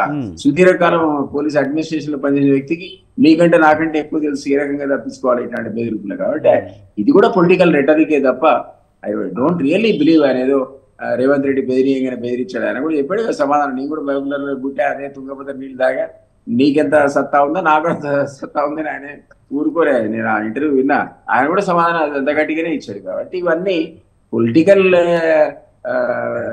రాజకీయమైనటువంటి ఉపన్యాసాలే తప్ప ప్రాక్టికల్ గా ఒక్కటి కూడా వాడు ఏది అది జరిగేటువంటివి కావు. ఈ బెదిరింపులని కూడా ఏదో నోటికి ఆయన చెప్పాడు ఆయన తిట్టాడు ఏది తిట్టాడు తప్ప వాస్తవం ఉంటుందని నేను అనుకో. దాన నాగేంద్ర లాంటి వాళ్ళు పార్టీ ఏ పార్టీ అధికారంలో ఉంటే ఆ పార్టీలోకి వస్తున్న పరిస్థితి మనకి ఎప్పుడు కనిపిస్తుంది. దాన నాగేంద్ర గతంలో చూసాం మనం, కాంగ్రెస్లో ఉన్నారు, తర్వాత టీడీపీకి వచ్చారు, తర్వాత మళ్ళీ కాంగ్రెస్కి లేరు, మళ్ళీ టీడీపీకి వచ్చారు, తర్వాత బీఆర్ఎస్కి వచ్చారు, ఇప్పుడు మళ్ళీ కాంగ్రెస్కి వచ్చారు. ఎలా చూడాలి? ఎలాంటి వాళ్ళంతా జాయిన్ చేసుకోవడం వల్ల కొంత కాంగ్రెస్ బలహీనమయ్యే పరిస్థితి ఉండదంటారా? నేను ఇనిషియల్ రిమార్క్స్ లో నేను ఏమన్నానంటే ఆచితూచి తీసుకోవాల్సిన అవసరం ఉంటుంది. మిత్రుడు బీజేపీ పెద్ద ఆయన అన్నాడు, ఎవరన్నా గతంలో వచ్చిన ఈటల రాజేందర్ కానీ లేకపోతే మన కోమటిరెడ్డి రాజగోపాల్ కానీ రాజీనామా చేసి ప్రజల ఆశీర్వాదం కోరుకున్నారన్నారు. నిజంగా ఆ సాంప్రదాయం అనేది ఏ పార్టీ అయినా సరే పాటించాల్సినటువంటి సాంప్రదాయం. అది కరెక్ట్ స్పిరిట్ కూడా డెమోక్రసీలో. కరెక్ట్ కాకుండా ఊరికైనా ఎంకరేజ్ చేసి అధికారంలో ఉన్నాడు వచ్చేసి స్పీకర్ మావాడు కాబట్టి డిస్క్వాలిఫికేషన్ కోసం బీఆర్ఎస్ పిటిషన్ ఇచ్చినట్టుంది. అది యాక్సెప్ట్ కాదు. గతంలో కాంగ్రెస్ లో చూసాం కదా 12 మందిని ఫస్ట్ రాజశేఖర్ ఉన్న టైంలో కూడా బీఆర్ఎస్ 12 మందిని తీసుకుంటే డిస్క్వాలిఫికేషన్ చివరి నెలలో చేశారు. అదే పద్ధతిలో బీఆర్ఎస్ ఎంతమందిని తీసుకున్నా ఒక్కడి కూడా డిస్క్వాలిఫికేషన్ ఈయన మనం చూసామా? వేరే పార్టీ నుంచి గెలిచిన మంత్రిని చేశారు. ఈ సాంప్రదాయాలన్నీ కూడా రకరకాల రూపాంతరాలు చెందుకుంటూ ఆఖరికి వేరే పార్టీ బీఫామ్తో గెలిచిన మంత్రులు కూడా కావడం చూసాం. సో ఇది కరెక్ట్ కాదు. డెమోక్రసీలో యాంటీ డిఫెక్షన్ బిల్ యొక్క స్పిరిట్ అదని మనం అనుకోవడానికి వీల్లేదు. పోనీ స్పీకర్ని ఏమైనా అందామా అంటే స్పీకర్కి ఉన్నటువంటి విశేష అధికారాలను కోర్టు కూడా వీ కెనాట్ క్వశ్చన్ ఇది రైట్స్ అనేది, తొందరగా మీ పిటిషన్ డిస్పోజ్ చేయమని అడగలుగుతాం తప్ప స్పీకర్కు డైరెక్షన్ కూడా ఇవ్వలేమని చెప్పారు. కాబట్టి ఇవన్నీ కూడా political parties across the table కూర్చొని మీరు అన్నట్టుగా వాళ్ళు కొన్ని మినిమం గైడ్ లైన్స్ పెట్టుకోవాలి. ఎవరిని తీసుకోవాలి, ఎవరిని తీసుకోకూడదు, ఏది మంచిది, ఏది సాంప్రదాయం, ఏది ప్రజాస్వామ్యాన్ని అల్టిమేట్ గా రక్షిస్తుంది అనేటువంటి ఒక విచక్షణ అనేది పొలిటికల్ రాజకీయ పార్టీలకు ఉండాలి తప్ప ఈ రకంగా విచ్చలవిడిగా ఎవరు గెలిచినా సరే తీసుకుంటాం, అధికారులు ఉన్నవాడి వైపు అందరూ రండి అనేటువంటి మేమన్నా గతంలో బీఆర్ఎస్ పని చేసినా ఎవరు చేసినా తప్పే. రైట్. కృష్ణారెడ్డి గారు, నిజానికి ఒక పార్టీ నుంచి కానీ లేకపోతే ఒక పార్టీ నుంచి కానీ వేరే పార్టీలోకి వెళ్తే ఫిరాయింపుల నిరోధక చట్టం ప్రకారం స్పీకర్ నిర్ణయం తీసుకోవాల్సి ఉంటుంది. ఆయా పార్టీలు కూడా ఫిర్యాదు చేస్తున్నా కూడా స్పీకర్ నిర్ణయాలు తీసుకోలేని పరిస్థితి ఎందుకు వచ్చిందంటారు? సార్, మెయిన్గా ఇక్కడ జరుగుతున్నది ఏంటంటే సైకాలజికల్ గేమ్ ఆడుతున్నారు. ఫస్ట్ టీఆర్ఎస్ మొదలుపెట్టింది, ఇది స్టేబుల్ గవర్నమెంట్ కాదు కాంగ్రెస్ పార్టీ అని చెప్పి ఎక్కడ కాంగ్రెస్ కోతావు అని చెప్పేసి ముందు సైకాలజికల్ గా గేమ్ స్టార్ట్ చేసి అది స్టేబుల్ గవర్నమెంట్ 3 నెలల దాంతో అభద్రతా భావం కాంగ్రెస్ లో కూడా ఏర్పడింది. దీని పరివాసనాలే ఈ రోజు జంపింగ్లు, పార్టీ నుంచి గెలిచి ఆ పార్టీలో పోవడము, వాళ్ళు కూడా ఎమ్మెల్యేల వ్యక్తిగత ప్రవర్తన కానీ వారి యొక్క బ్యాక్గ్రౌండ్ కానీ ఏమి పరిశీలించకుండా వారు రావడము, వీళ్ళు కండువా వేద్దామనే టైప్ లో వెళ్తున్నారు. ఎందుకంటే వీళ్ళు వచ్చిన వ్యక్తులు కూడా ఏ పార్టీలో అయినా సరే, మా బీజేపీలో అయినా కాంగ్రెస్ లో అయినా వేరే పార్టీలో అయినా, ఈ పార్టీలు మారే వ్యక్తులు పార్టీలకు పనిచేస్తలేరు. పదవి ఎలక్షన్ల ముందు వస్తున్నారు, టికెట్లు తీసుకుంటున్నారు, గెలిస్తే పార్టీలో ఉంటున్నారు, 5 ఏళ్ళు ఎంజాయ్ చేస్తున్నారు.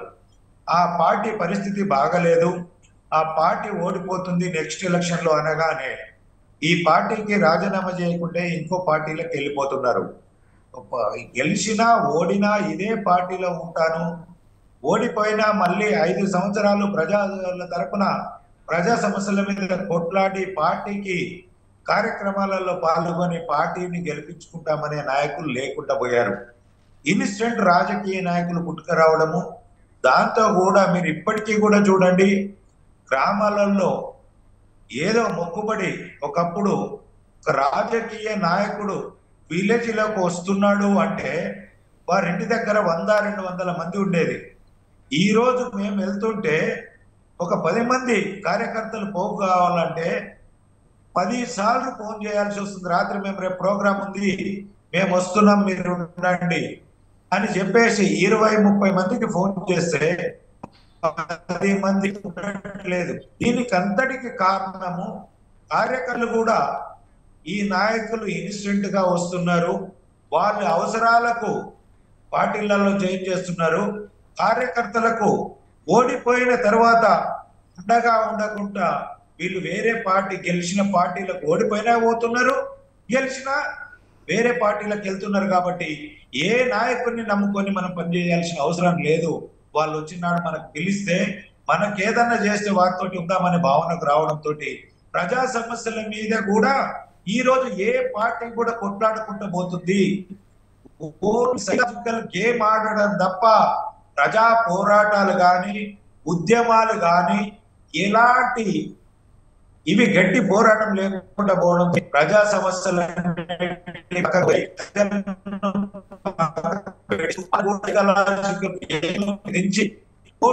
అనే ఆలోచననే తప్ప ప్రజా సమస్యలు తీర్చి ప్రజలను మనం అడుగుదామని ఏ పార్టీ ప్రయత్నించట్లేదు. ఆ పార్టీలో ఉన్న నాయకులు కూడా ప్రయత్నించకపోవడంతో వీళ్ళకు చేస్తున్న పార్టీ మార్గాన్ని కూడా ప్రజలు సీరియస్ గా తీసుకోకపోవడంతో ప్రజాస్వామ్యాన్ని పూర్తిగా ప్రతి రాజకీయ పార్టీ టిఆర్ఎస్ పార్టీ మొదలు పెట్టిన దాన్ని ఈరోజు కాంగ్రెస్ కంటిన్యూ చేద్దామని చూస్తుంది. దీంట్లో మైనల్ గా వాళ్ళు సైకలాజికల్ గా విన్ అయిన ప్రజలను సైకాలజికల్ తోటి ఓడిస్తామని ప్రయత్నం చేస్తున్నా అంత విఘ్నత లేని ప్రజలు కాదు. ఎలాగో మొన్న 105 మంది ఎమ్మెల్యేలు మాకున్నారు కాబట్టి మేము అందులో ఒక 40 మంది ఓడిపోయినా ఒక 60 సీట్లతోటి ప్రభుత్వం ఏర్పరుస్తామనే అతి విశ్వాసంతో పోయి బీఆర్ఎస్ ఎలాంటి పరిస్థితి తెచ్చుకుందో ఈ రోజు కానీ కృష్ణారెడ్డి గారు నిజంగా ఫిరాయించిన వాళ్ళ మీద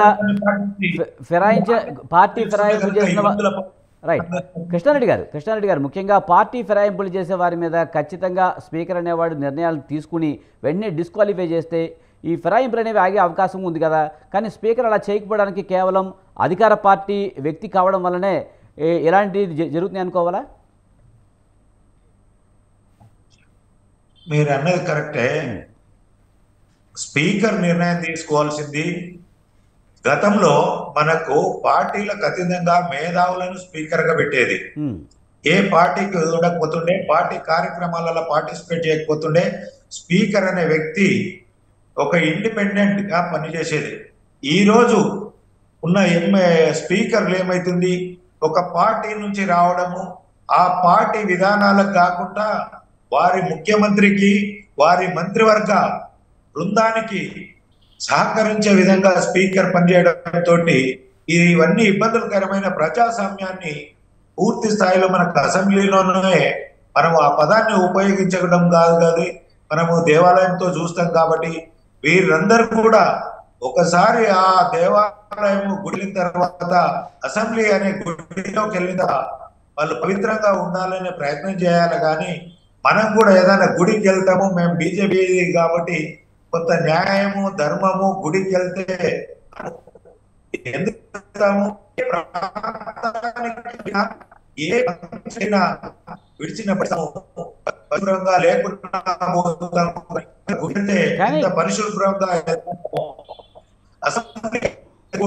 పరిశుభ్రంగా పరిశుభ్రత చెప్పేసి పోయే వ్యక్తులు ఆడికి పోయిన తర్వాత వాళ్ళు చేస్తున్న విధానాన్ని ప్రజలు. కృష్ణారెడ్డి గారు మీరు చెప్తున్నారు బీజేపీ సిద్ధాంతాలను పాటిస్తుంది, మేము గుడికి వెళ్తాం కనుక ఎంతో కొంత మంచి చేస్తామని చెప్తున్నారు. కానీ బీజేపీ కూడా గతంలో శివసేన లాంటి పార్టీలు కానీ ఎన్సీపీ పార్టీలు లాంటివి చీల్చి తమకు మద్దతుగా తీసుకున్న పరిస్థితులు లేవంటారా? మీరు మహారాష్ట్రలో జరిగితే మహారాష్ట్రలో ఎన్సీపీజీ కాంగ్రెస్ చేసిన దాన్ని మీరు ఒక్కసారి గుర్తుంచుకోండి.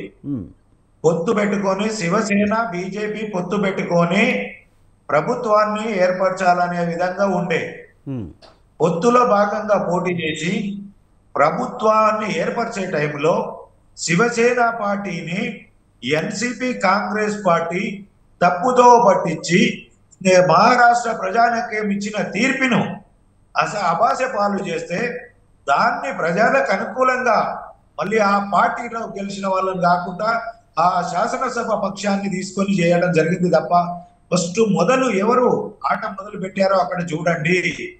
2 పార్టీలు కలిసిన పోటీ చేసినాయి, దాన్ని చీల్చిన ఘనత ఎవరిది? శరద్ పవార్ గారిది, అక్కడున్న కాంగ్రెస్ పార్టీది. దాన్ని తిప్పికొట్టడానికే మళ్ళీ మనం మా వాళ్ళు ఇది చేయాల్సి వచ్చింది. శివసేన చేసిన మోసాన్ని, ఎన్సీపీ చేసిన మోసాన్ని మహారాష్ట్ర ప్రజలు ఈ 2 పార్టీలు కాబట్టి కలిపి ప్రభుత్వాన్ని ఏర్పరచమంటే వీళ్ళు కుట్ర నీతితో చేస్తున్నారని చెప్పేసి ఇచ్చేస్తేనే మళ్ళీ మహారాష్ట్ర ప్రజల ఆ మనోభావాలకు అనుకూలంగా అక్కడ బీజేపీ ప్రభుత్వాన్ని ఏర్పరచడం జరిగింది. అలాగే శివసేన ద్వారా గెలిచిన వ్యక్తికే ముఖ్యమంత్రి పదవి ఇవ్వడం జరిగింది. అక్కడ బీజేపీ తీసుకోలేదు, గుర్తుంచుకోండి. ఆ సిద్ధాంతానికి కట్టుబడి గెలిచిన వ్యక్తులకి ముఖ్యమంత్రి పదవి ఇవ్వడం జరిగింది. కానీ గతంలో శివసేనకి బీజేపీ కూడా అదే పోరు కదా, ముఖ్యమంత్రి అభ్యర్థి కోసమే కదా పోరు. అప్పుడే కదా ఉద్ధవ్ ఠాక్రే కాంగ్రెస్ని అలాగే ఎన్సీపీని కలుపుకుని వెళ్ళిన పరిస్థితి. అదేదో ఉద్ధవ్ ఠాక్రేతో ముందే మాట్లాడుకుంటే అయిపోయేది కదా. అది కరెక్టే మీరు అన్న దాంట్లో. మా మిత్రధర్మంలో 2.5 సంవత్సరాలు ముఖ్యమంత్రి ఒకరు, 2.5 సంవత్సరాలు ఒక ముఖ్యమంత్రి అనుకున్న తర్వాత శివసేన అధ్యక్షునిగా ఉన్న ఉదయ్ ఠాక్రేను తప్పుదో పట్టించింది ఎవరు? Congress party, NCP. బీజేపీకి శివసేనకు అక్కడ మ్యాండేట్ ఇస్తే ప్రభుత్వాన్ని ఏర్పరిచే విధంగా దాన్ని వీళ్ళు శివసేనను పక్కకు తీసుకెళ్లి మేమే ప్రభుత్వాన్ని ఏర్పాటు చేస్తాము, బయట నుంచి మద్దతు ఇస్తామని చెప్పేసి దినదిన గండ నూరేళ్ల ఆయుష్ చేసి ఆ ప్రభుత్వాన్ని కూడా అస్థిరపరిచే విధంగా ఎన్సిపి కాంగ్రెస్ ప్రవర్తనే అప్పుడే బీజేపీలోకి దిగి ఇది మహారాష్ట్ర ప్రజలకు అనుకూలంగా పాలన లేదని చెప్పేసి, అలాగే ఈ ధర్మం కోసమైతే బాల్ ఠాక్రే గారు శివసేనను పెట్టారో ఆ సిద్ధాంతానికి ఉదయ్ ఠాక్రే తిలోకదకాలు ఇస్తున్నాడని చెప్పేసి ఆ పార్టీలో శివసేన విధానాన్ని, బాల్ ఠాక్రే విధానాన్ని పొందిపుచ్చుకున్న కొంతమంది షిండే గారు కానీ మిగిలిన ఎమ్మెల్యేలు కానీ వీరి విధానాలు చెప్పక బయటకు వస్తే వారితో పాటు ప్రభుత్వాన్ని ఏర్పరిచింది. కానీ అక్కడ మేము చేసిన తప్పేం లేదు. మహారాష్ట్ర ప్రజానీకానికి ఇచ్చిన తీర్పుకు అనుకూలంగా ఎక్కడ పోకుండా మేము లేమని చెప్పేసి తెలియజేస్తున్నాను. రైట్. శ్రవణ్ కుమార్ గారు, అసలు ఫిరాయింపుల నిరోధక చట్టం ఉన్నా అది ఎందుకు నిరుపయోగంగా పడి ఉండాల్సిన పరిస్థితి వచ్చిందంటారు? ఇందులో ఇంకా మార్పులు రావాల్సిన అవసరం ఉందంటారా? ఇందులో లూప్ హోల్స్ని యూజ్ చేసుకునే రాజకీయ పార్టీలు పాపం గడిపినాయి అనుకోవాలి. చట్టాలు ఒకటి మారితే సరిపోదండి, ప్రజల ఆలోచన విధానం కూడా మారాలి. ఎందుకంటే పార్టీ మారినా కూడా అతడు గెలుస్తూనే వస్తున్నాడు. ఇప్పుడు మనం పరంపర తెలంగాణ ఉన్నట్టు ఎమ్మెల్యేలు అందరూ చూస్తే ఒకప్పుడు ఎక్కువ శాతం తెలుగుదేశంలో ఉన్న నాయకులు, ఆ తర్వాత వైఎస్ రాజశేఖర పరిలో కొంత కాంగ్రెస్కి వచ్చిన నాయకులు, ఆ తర్వాత బీఆర్ఎస్ పార్టీ అధికారంలో బీఆర్ఎస్ పార్టీలోకి వచ్చిన నాయకులు, తర్వాత ఇప్పుడు కాంగ్రెస్లోకి పోతున్నారు. అంటే ఓవరాల్గా వీళ్ళందరూ కూడా ఏ పార్టీ గెలిస్తే ఆ పార్టీలో ఉంటున్నారు, వాళ్ళ అధికారాన్ని అంటే ఎమ్మెల్యే హోదాను పొందుతున్నారు, మంత్రి హోదాను పొందుతున్నారు, అధికార పార్టీలో ఉంటున్నారు. ఎన్నికల్లో మాక్సిమం ఫ్లోటింగ్ అంటే ఒకసారి గెలుస్తున్నారు, కొందరు ఓడిపోతున్నారు. కానీ ఎక్కువ శాతం వీళ్ళంతా కూడా మళ్ళీ గెలుస్తూనే ఉన్నారు. అంటే ప్రజల మద్దతు ఉందని మనం అనుకోవచ్చు. వీరంటే ప్రజలు ఏం చేస్తున్నారంటే వీళ్ళు రంగులు మార్చుకున్నా, విలువల తిలోదా కదిలినా, కబ్జాలు చేసినా, స్కాములు చేసినా మాకు సంబంధం లేదు, మాకు మా పథకాలు ఏమిస్తున్నారు, మేమేమైనా చేసినప్పుడు మాకేమైనా కేసులు మాఫీ చేస్తున్నారా, మేము వెళ్తే మాకేమైనా డబ్బులు ఇస్తున్నారా, ఓట్లు వేసినప్పుడు మాకు ఇస్తున్నారా లేదా చూస్తున్నారు. ఈ తత్వం పోనని రోజులు ఎన్ని చట్టాలు చేసినా, ఎన్ని చట్టాలు మార్చిన. ఎందుకంటే అంతకుముందు ఫిరాయింపుల చట్టం లేదు, చేస్తే ఆగుతుంది అనుకున్నాం, ఆగిందా? మరి చట్టపరంగానే దాన్ని ఫిరాయింపులు చేస్తూనే ఉన్నాం. రేపు ఇంకో సెక్షన్ మార్చినా కూడా మళ్ళీ దాంట్లోనే మళ్ళీ ఏదో లొసగుంటుంది. అలా కాకుండా ప్రజల ఆలోచనలో మార్పు రావాలి. ఆ మార్పు రాని రోజులు ఎన్ని చట్టాలు చేసినా ఏం చేసినా వృధానే అవుతుంది. చూస్తూ మనం మౌనంగా బాధపడాలి తప్పించి, అంటే ప్రజాస్వామ్యాన్ని ప్రేమించేటువంటి నాయకులే కావచ్చు, జర్నలిస్టులే కావచ్చు, ఎవరైనా బాధపడాల్సి తప్పించి చేసేది అయితే ఏం లేదు. కానీ ప్రజల్లో చైతన్యం తీసుకురావాలి ఈ నాయకుల పట్ల, వీరి అవినీతుల పట్ల. ఒకసారి ఫిర్యాదు అందితే దాదాపుగా స్పీకర్ నిర్ణయం తీసుకోవడానికి 4-5 సంవత్సరాలు పడుతున్న పరిస్థితి మనం గతంలో ఇప్పుడు మన ఈ మధ్య ఏపీలో చూసాం. పార్టీ మారిన తర్వాత వాళ్ళ మీద చర్యలు తీసుకోవడానికి ఈ మధ్య కాలంలో తీసుకున్నారు. స్పీకర్ గారి విషయంలో మనం ఎందుకంటే బహిరంగ వ్యాఖ్యలు చేయలేము, మన అందరికి బహిరంగ తెలిసిన విషయమే.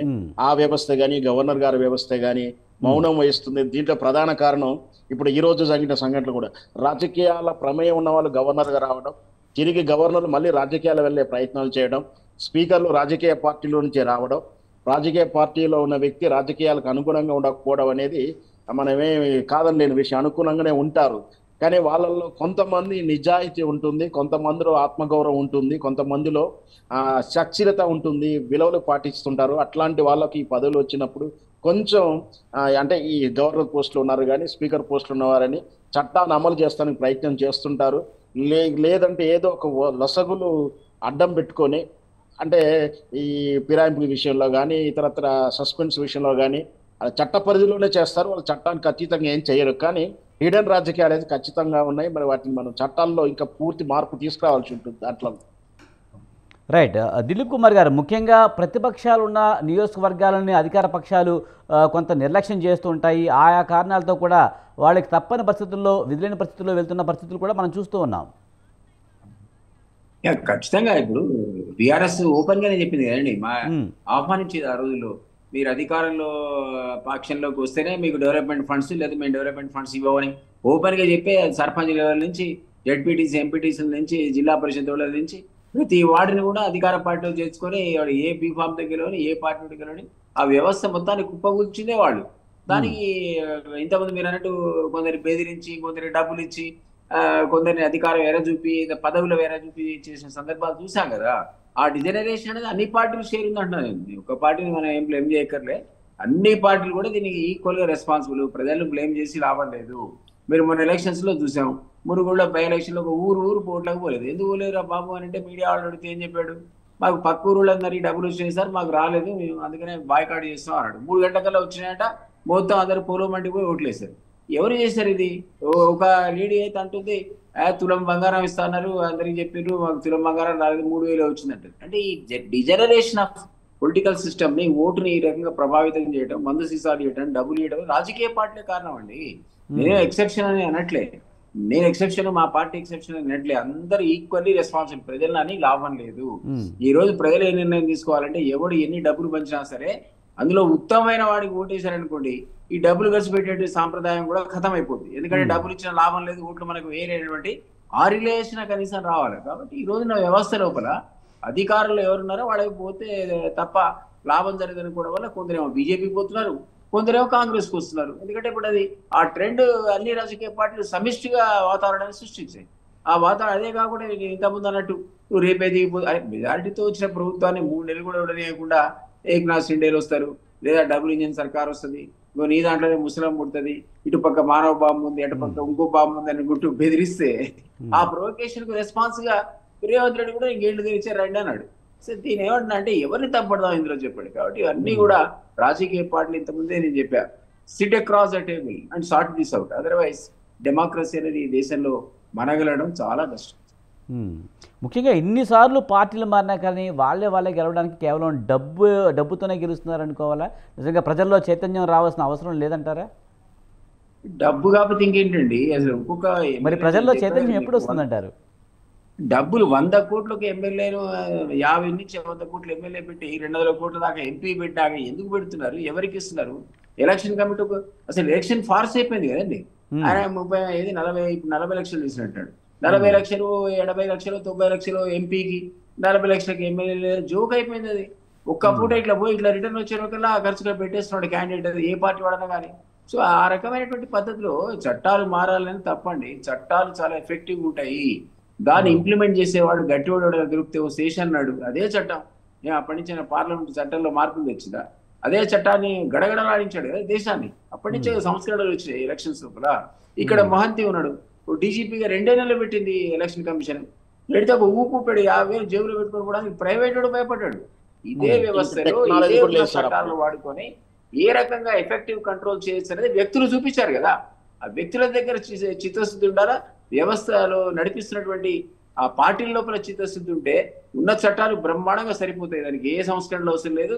ప్రజలు కూడా ఐ అగ్రీ, ప్రజలు కూడా కొంత మార్పు ఎట్లా తీసుకోవాలంటే, సరే మంచిది బాబు ఇస్తే డబ్బులు అందరి తీసుకొని బెస్ట్ క్యాండిడేట్ అని గెలిపించాడు అనుకోండి, వామ్మో డబ్బులు ఇవ్వడం వేస్ట్ అయిపోతున్నాయి, ఒక రిలేషన్ పొలిటికల్ పార్టీస్ వస్తే ఈ సంప్రదాయానికి కూడా వాళ్ళు తిరోధకాలు వదిలి ఇక డబ్బులు ఇవ్వకుండా తమ మెరిట్ చూపించి ఓట్లు అడిగేటువంటి ప్రయత్నం చేస్తారు. రైట్. శ్రవణ్ కుమార్ గారు, మీరేమంటారు? రాబోయే రోజులైనా సరే ఈ పార్టీ ఫిరాయింపుదారులపై కఠినమైన చర్యలు తీసుకుంటే తప్ప ఈ ఫిరాయింపులు ఆగే పరిస్థితి లేదు, లేకపోతే ఇదే కొనసాగే అవకాశం ఉందంటారా? ఖచ్చితంగా సార్ చెప్పినట్టు చట్టాలు మారాలి అన్న సోదు లేదు, ఉన్నవాడిని ఇంప్లిమెంట్ చేయడము లేదా అవసరమైతే కఠిన చట్టాలు కూడా చేయాల్సిందే. వీటికి అన్నిటి ముఖ్యంగా ఇంతకుముందు చెప్పినట్టు ప్రజల ఆలోచన విధానంలో మార్పు రావాలి.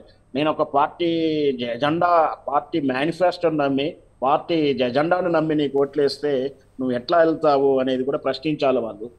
అయితే ఎన్నికల్లో ఇదేది ఇప్పుడు ఫిరాయింపు చట్టంలో లోపంలో వీళ్ళు పార్టీలు మారితే లేదు, స్వచ్ఛంద గీతంలో సార్ చెప్పినట్టు కోమరెడ్డి లాంటి రాజీనామా చేసి బయటకు వచ్చి ఎలక్షన్లో వెళ్తే దాన్ని ఆహ్వానించవచ్చు. కానీ ఒక పార్టీ సిద్ధాంతం మీద కలిసి ఇంకో పార్టీలోకి మారడం అని ఖచ్చితంగా ప్రజలు తిరగబడాలి, ఇటు ప్రజలు తిరగబడాలి, చట్టాలు మారాలి. అప్పుడు మాత్రమే కొంచెం ప్రజాస్వామ్య విలువలు కనపడతా ఉంటాయి. ఎందుకంటే కానీ ప్రజలకి అంత టైం ఉంటుందంటారా? నిజానికి ఓటు వేయడానికి ఆ టైం లేని పరిస్థితులు కనిపిస్తూ ఉన్నాయి. మరి నిజానికి ప్రజలందరూ తిరుగుబాటు చేయాలంటే మళ్ళీ వాళ్ళ పనులు మానుకుని రాలేని పరిస్థితి కదా. దీంట్లో 2 రకాల విభజన ఉంది. అంటే చదువుకొని తమ పని తాము ఉద్యోగాలు చేస్తూ ఆర్థికంగాను ఈ విధంగా ఉన్న వాళ్ళు ఎవరు ఓటేస్తానికి ఇంట్రెస్ట్ చూపిస్తలేదు. కానీ సగటు మధ్యతరగతి కిందకు ఉన్నటువంటి ఎగువ 60% ఓటర్లు, అంటే మన దేశంలో ఉన్న 60% ఓటర్లు ఖచ్చితంగా ఓట్లో పాల్గొనడానికి ఇష్టం చూపిస్తున్నారు. ఎందుకంటే ఓటుకు వెళితే అన్ని పార్టీలు డబ్బులు ఇస్తున్నారు. అంటే ఊరు వెళ్ళడానికి వెహికల్ ఏర్పాటు చేస్తున్నారు, తాగడానికి మందు ఇస్తున్నారు, విందులు ఏర్పాటు చేస్తున్నారు, కుల సంఘాల పేరు మీద విందులు ఏర్పాటు చేస్తారు. ఓటేసేటప్పుడు అన్ని పార్టీలు అంటే ఒక 1500 రూపాయలు తక్కువ ఇచ్చినా కూడా సుమారు ఒక ఓటు, అంటే ఇప్పుడు పార్లమెంట్ ఎన్నికలకు అంత పెద్ద అమౌంట్ రాకపోవచ్చు, రేపు ఎమ్మెల్యే ఎన్నికలు వచ్చినంత అమౌంట్ రాకపోవచ్చు, కానీ అంత అమౌంట్ అయితే వస్తుంది. కాబట్టి ఈ 60% ప్రజలు ఓటేయడానికి ఇంట్రెస్ట్ అయితే చూపిస్తున్నారు. కానీ వాళ్ళ విలువల గురించి కానీ తమ భవిష్యత్తు గురించి ఎవరు ఆలోచించలేరు. ఆలోచన విధానంలో మార్పు రావాలి. ఎన్నికల సంఘం కూడా చాలా వరకు చైతన్య ప్రోగ్రాలు చేస్తూనే ఉంటుంది. అయినా ప్రజల ఆలోచన విధానంలో అయితే మార్పు రావట్లేదు. వాళ్ళు మారినప్పుడే ఈ విలువలు అయితే ఏర్పడుతుంది ప్రజాస్వామ్యం. రైట్. కృష్ణారెడ్డి గారు, మీరు చెప్పండి ఫైనల్గా, నిజంగా ప్రజల్లో మార్పు రావాలంటారా, లేకపోతే అధికారంలో మార్పు రావాలంటారా, ప్రభుత్వంలో మార్పు రావాలంటారా?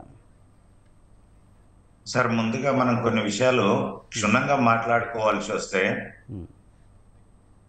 రాజకీయ నాయకులు, ఈ రోజున్న రాజకీయ నాయకులలో 70 నుంచి 80 మందికి ప్రజా పోరాటాలు చేసిన వాళ్ళు కాదు. ప్రజా సమస్యల మీద రోడ్ల మీద నిలబడి పోరాటం చేసి ప్రజల తరపున మాట్లాడిన వాళ్ళు 70 నుంచి 80% ఎమ్మెల్యేలు లేరు, నా ఎంపీలు లేరు. కాబట్టి వాళ్ళకి ప్రజా సమస్యలు తెలియట్లేదు.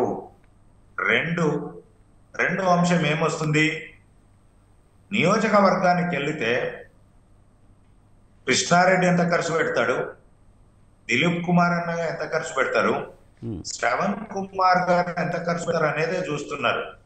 అసలు కృష్ణారెడ్డి గారికి ప్రజా సమస్యల మీద ఎంత అవగాహన ఉంది, దిలీప్ కుమార్ గారికి ప్రజా సమస్యల మీద ఎంత అవగాహన ఉంది, ప్రజల గురించి ఎవరు మాట్లాడుతున్నారు, నియోజకవర్గంలో ఉన్నటువంటి నాయకునికి కానీ ప్రజల గురించి కానీ అవగాహన ఉన్న వ్యక్తి ఎవరు అని ఏ పార్టీ కార్యకర్త కూడా ఆలోచన చేయకుండా ఈ పార్టీలు చేయడం జరిగింది. దానితో ఏమైతుందంటే, ఏ నాయకుడు ఎక్కువ ఖర్చు పెడతాడు, ఈ 15-20 రోజులు ఎవరు ఎక్కువ ఖర్చు పెడతారో వాళ్ళే గొప్ప నాయకుడు. వాళ్ళు హైదరాబాద్ లంగతనం చేసిండా, దొంగతనం చేసిండా, దోపిడీ చేసిండా, నలుగురిని ముంచిండా, ఎక్కడన్నా మర్డర్ చేసిండా, వాళ్ళకి అవసరం లేకుండా పోయింది. ఈ రోజు అక్కడ పైసలే పరమావధిగా ఎలక్షన్ జరగడము.